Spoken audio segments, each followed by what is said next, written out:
என்ன மேடம் ஒரே ஸ்டைலும் பந்தாவும் கலக்கலா இருக்கீங்களே, கலக்குங்க கலக்குங்க. சிங்கப்பூர் ரிட்டர்ன்மா, சிங்கப்பூர் ரிட்டர்ன். ஓ சிங்கப்பூர் ரிட்டர்னா? போன வருஷம் 8000 ரூபாய் சம்பளத்துக்கு அந்த ஹாஸ்பிட்டல்ல 12 மணி நேரம் டியூட்டி பார்த்தது மறந்து போச்சு.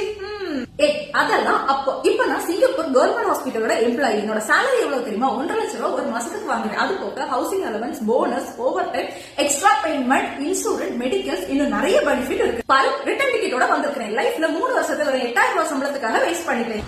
ஆமா, உன்னோட சேலரி 8000 தானே? 8000 இல்ல 10,000. சரி சரி. எனக்கும் உன்ன மாதிரி சிங்கப்பூர் போகணும், நல்ல சேலரியில ஏர்ன் பண்ணணும். ப்ளீஸ் கொஞ்சம் ஹெல்ப் பண்ணா. நீ எந்த ஏஜென்சி மூலமா எப்படி போன? நான் நம்மளோட பெர்ஃபெக்ட் மேன் பவர் ஏஜென்சி மூலமா தான் சிங்கப்பூர் போனேன். வரக்கூடிய February month SLP exam and client interview வந்து கண்டக்ட் பண்றாங்க. ஆமா, அவங்களோட சர்வீஸ்லாம் எப்படி இருக்கும்? பர்ஃபெக்ட். பேருக்கு ஏத்தாப்புல அவங்களோட சர்வீஸும் பெர்ஃபெக்ட்டா இருக்கும். உங்களுக்கும் நம்மளோட பெர்ஃபெக்ட் மேன் பவர் கன்சல்டன்ட் மூலமா சிங்கப்பூர் போகணும் அப்படின்னா பிப்ரவரி மந்த்ல கிளைண்ட் இன்டர்வியூ அண்ட் SLP